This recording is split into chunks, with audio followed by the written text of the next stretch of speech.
Welcome back to Learn with Sam and Ash. I'm Sam and this is the world's best video to enhance your English vocabulary. Not just for English, for IELTS, TOEFL, PTE and the DET. Basically all the English proficiency tests. Now remember, this is for serious learners and people who really want to enhance their vocabulary. So remember to watch it till the end. Now there are total 7 techniques. Instead of wasting time in this introduction, let's begin with the first one. And the first one we have is my favorite. It's called word families. Like I said, this is my favorite. It is all about understanding word family, okay, or families, word families.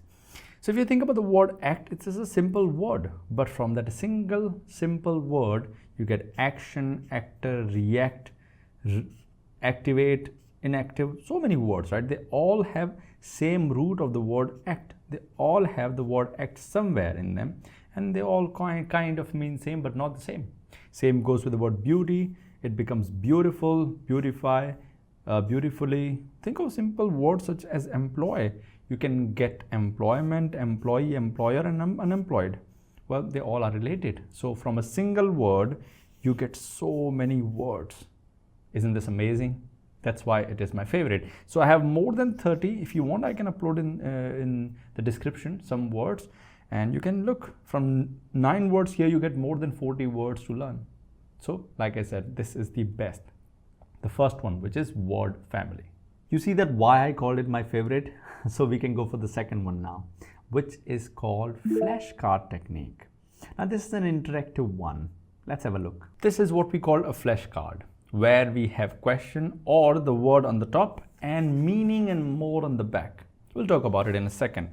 But the theme says that, or the technique says that, print and cut some pictures. Try to do it, in a hard copy rather than soft copy, because you feel the word, you write it down. If you want, you can write it down as well. On the back, write down not just the meaning, but many things. So the word here that we're learning is astute, and we have the meaning mentioned here. A sentence about it, synonyms, antonyms, and visual cue if you need to remember that. Now this is one way of learning or understanding flashcards. Or another way is, let's say we have a word, but we don't write anything on the back. We have the word and I know the meaning of it, so I write the meaning, I write the synonyms, I write the antonyms, I write the sentences, I write anything I want on the back of it, and let's say in future, if I want, I can look into the word and see. So the both ways are possible. You can either keep them written early or you can write them later. So this is called flashcard technique. In both the ways, what you're doing is enhancing your vocabulary by understanding a word, a difficult word of course, meaning, sentence and everything. Third one, using synonyms and antonyms for every word you want to learn. This is a third one where we have a word called, let's say, happy, just an example. We have multiple synonyms of happy. We have a sentence from either of the synonym or all of the synonym if you want to be more ambitious, So have happy, joyful, elated, content here, cheerful, blissful, and then we have a sentence from joyful. Same for antonyms, we have sad, miserable, unhappy, depressed, and sorrowful, and a sentence from miserable, any word, or you can have all the words, sentences. This way, you don't just learn one word, but you understand there is a relation with that word that you have, and eventually you will see your vocabulary is enhanced. So we can have another example, just a quick one. So let's get rid of this one. We have the word strong, so we have synonyms and antonyms and sentence for either of these words or all of them. So you learn more than, let's say, 10 words in here, not just one word, but it's a fun activity to do, just take a word, write synonyms and yes, please do write it down. Not like, okay, I'm just going to look into it. No, writing down, practicing it will definitely enhance your chances of, keeping it in your brain, the word, otherwise it'll go away. Fourth is a little bit boring and a difficult one, but it is really important. It's called reading widely, in the sense reading multiple types of documents. Like I said, this method is a bit boring, I must say that, but it's an important method. So if you look here, we have a newspaper clipping. From there you can read newspaper. We have multiple news. Take your favorite. Let's say some people like politics, go for politics news. If you like science, go for science, because if you do like it, only then you will enjoy it. Reading one paragraph at a time, understanding it. If you do not, search the words. So this way, this is one example of reading widely, that is newspapers. Another example we have is reading articles. Let's say we have this is something in news in health NIH, and we have the power of pets. So you read about pets, you get new theme, right? This method works because you have multiple things to read in here, multiple topics to read in here. Or let's say if you don't like reading articles, let's get rid of this. You can read journals, scientific journals, where the level goes a little bit higher. So this is what do we learn from the weather, the new climate, economy, literature. So you have an abstract, and you have more about this whole thing and scenario. You have an introduction, then you have, you know, the experiments done. So this is a little bit advanced, but yes, it helps you to read widely. This is called read widely, and also to enhance your vocabulary. It works flawlessly, I must say that. From the boring one to the interesting one, watching movies or TV shows to enhance your vocabulary. And this is something fun from boring, which is watching movies, right? Or TV shows. This is from my previous video where I taught you how to remember words from the movie. I forgot the name of the movie, honestly. Wonder Woman, maybe. So look at the sentence. Promise me you will protect it with your life. So look at this phrase, protect it with your life. Now what happens is you will remember this phrase. If you do not, search about it, create a sentence about it. In movies, you have interactions. You see what's happening, what is the context, and you learn more quickly, right? And same way, let's look at another phrase here.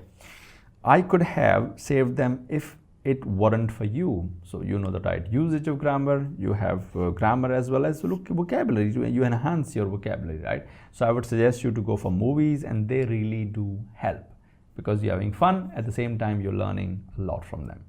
And this one is the internet's favorite, word of the day. You know, every day you learn a word, but this time, not just a word, we'll learn a little bit more than that. Like I said, this is internet's favorite, you know, word of the day. You know, this is pretty common in shorts and all. So we have the word ephemeral, lasting for a very short time, but just word and meaning will not do. So we have pronunciation, we have part of speech, we have synonyms, antonyms, example sentences. You can have two. And in conversation, how do you use ephemeral, right? For example, I think the popularity of that trend was quite ephemeral. It's already fading away. So it's short living, you know, lived for a short time. So this way, you take any word which is you feel it's a little bit difficult. After taking this word, you enhance that. You know, you enhance that because you have multiple parts or features of that word that you learn. So I would suggest you to use this technique every day, not just with the meaning, but with everything possible. Right? You can search online. You will easily find words which are difficult. In fact, we have already provided those words earlier. Last but not the least, using a word in a sentence. That's the most common, easiest, and effective one. Last but not the least, using in sentences. So we have a simple word called ambiguous, you know.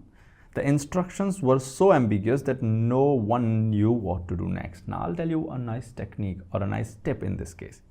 Never look for any synonym for this or the meaning of it. Don't even look for the meaning, okay? In this case, don't look for meaning. Read a sentence about it. For example, we have ambiguous, read a sentence about it, right? And now based on this, try to guess what's the meaning. Look at the next one, let's say. We have the word meticulous. She is meticulous in her work, ensuring that every detail is perfect. So now you're thinking, oh, meticulous means something, maybe paying attention, and you're right. Meticulous means paying attention to details. That's right, being seriously paying attention. So that's meticulous here. We have another one, imminent. The storm is imminent, so we should seek shelter immediately. Now you're thinking, okay, storm is something like very strong maybe, because that's why we are searching.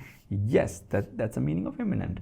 So search word and the sentences without meaning sometime. This way it's fun. I would suggest you sometime, right?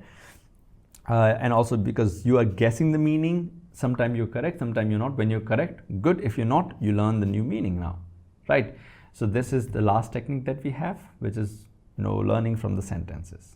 I hope you guys enjoyed this video. There were total 7 techniques. I don't want you to use all of them in one day. You can have 2 in a day or 1 in a day, it doesn't matter. Important that is you try variation. With variation, the boredom goes a little bit down and hence your learning experience gets better. And of course, your vocabulary will get better too. So do not forget to keep watching our videos and enhance your languages such as English, German, and of course, we have IELTS here. If you haven't subscribed yet, do it, and do not forget to like this video because this is the world's best video to enhance your vocabulary.